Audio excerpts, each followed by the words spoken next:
Trigger warning: this article has mentions of self-harm that some readers may find distressing. It wasn't until my relationship was holding on by a thread that I finally sought help for my mental health. Why do we need carbohydrates? I had been struggling for a long time. By the time I finally went to see a GP, I was 20. I'd been living with mental health issues since my early teenage years.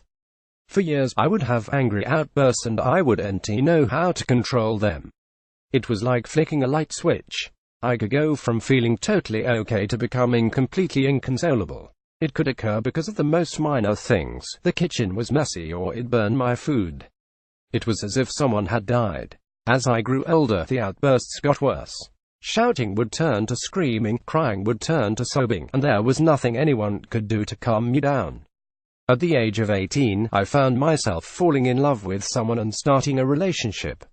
For the first part of the year, my outbursts lessened. I'm not sure if this was because I felt content in my relationship, because I was trying my hardest to be on my best behavior so I wouldn't push my partner away, but a year later, when I was completely comfortable, I went back to my old self. We'd moved in together, and though it was wonderful to be with my partner nearly all of the time, it didn't give me much space to have my meltdowns in private. There was nowhere to hide when my outbursts would take over, and no one else to get me through them but him. They crept in slowly at first. I remember one time I'd come home from a long day at work and my partner had texted me to tell me he was making me dinner. I arrived home and found my dinner was already sitting at the table waiting for me. Instead of thanking my partner, I threw a huge strop because he hadn't waited until it got home to serve it up, and therefore it wasn't as hot as it could have been. I'm cringing writing this, because I can't believe how ungrateful I was, but that's what happened. Another time, I had come home to find the washing up hadn't been done. I was tired and grumpy from a long day. My partner told me he'd do it the next morning, but that was enough to fill my whole being with frustration. Instead of accepting it or simply doing the washing up myself, I began screaming and shouting. Once you begin screaming and shouting about one thing, it always leads to another. You're so angry that instead of just focusing on one subject, you unleash all your anger, highlighting every little thing that has pissed you off that week. 9 times out of 10, it end up being more upset about something other than what it previously started lashing out about. Over time, I guess I got used to having outbursts and my partner sticking around with me for them. He was in a position where he didn't feel it was safe to leave me, that maybe it hurt my self-worth or something destructive. And though I hate to admit it, he would have been right. It started self-harming when my outbursts got too much for me to handle. When I'd get angry, I'd scream and scream until my lungs couldn't bear it. I'd become lightheaded and dizzy and I'd hyperventilate from shouting so much. And then, I'd lock myself in the bathroom and cut myself almost as a release. It was a dangerous release, and one that I'd immediately come to regret when my arms were sore and a painful reminder of how horrendously I'd behaved.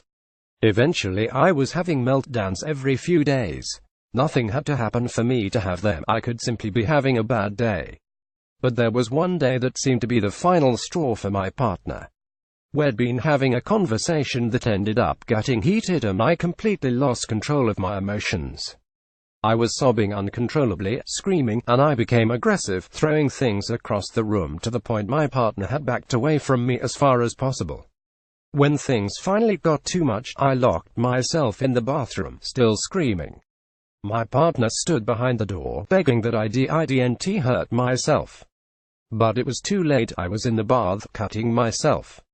He walked in to find my arms covered in blood, with me delirious, still screaming. He put me to bed and the next day he packed his stuff and left. He'd called my mum the previous night and she said I needed help. I argued that I didn't need help. We'd just had an argument, nothing unusual.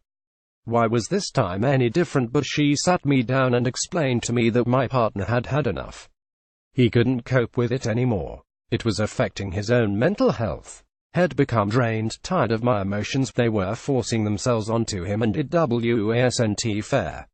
I knew then that if I didn't do something, he'd be gone for good.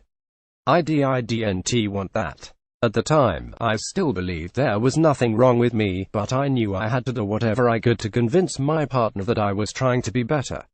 I went to the GP, explaining what had been happening, ready for him to tell me there was nothing wrong. I was just an angry person.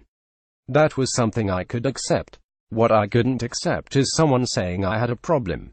But he did. He sent me straight to a psychiatrist on an urgent referral. And 4 days later, while my partner was still staying with his parents, I saw them.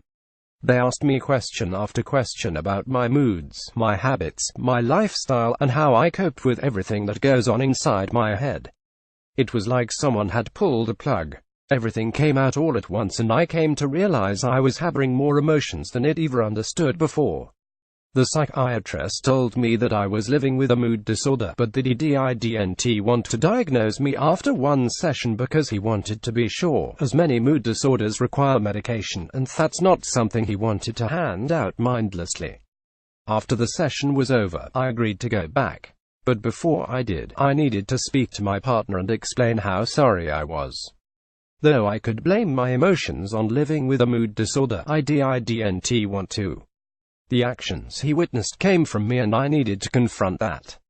I needed to apologize for that, and I needed to deal with the consequences, whether he decided to stay or not.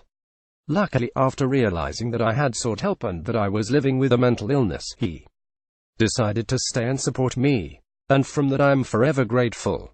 It didn't make my actions okay, but I was just glad he could see that they weren't really me. I went back to my psychiatrist, and after a few more sessions, I was diagnosed with bipolar disorder type 1. Type 1 means you have more manic episodes than depressive. My outbursts had been those of a manic episode. Despite the crying and the self-harming, the outbursts always stemmed from irritability and anger, two major symptoms of mania, despite many, including myself, at first believing mania sounds like a happy place. I have now been living with the diagnosis of bipolar disorder for 2 years. I have been on countless medications, and have finally found one that works brilliantly. It took some time to bid farewell to the outbursts. I had to trial medications, and often some would make me worse rather than better. But eventually things settled down to the point I am now an incredibly calm, easygoing person who can't even remember her last outburst. I do believe that my worst episodes have hindered my relationship. While I am still with my partner, I know that I have forced him to experience things that can have a seriously negative effect on a person. But all I can do is continue to try to focus on my mental health, to continue being my best self for him and for myself. Ultimately, in some weird sort of way, I'm grateful that things got really bad.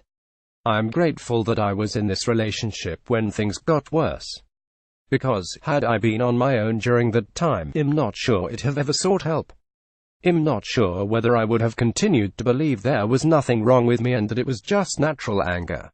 Realizing how badly my mental health was affecting another person is what finally led me to do something about it. While I wish it could have gone some other way, and not hurt someone in the process, as selfish as it sounds, I wouldn't be stable as I am now without my relationship going wrong. I finally feel like myself again, and while I still feel awful about putting my partner through what I did, I'm grateful that his actions forced me to see that something was really wrong. That I needed help. It's a funny thing. You expect your partner walking away, even for a brief time, to be the worst time of your life. But for me, though it hurt at the time, it was the best thing he could have ever done.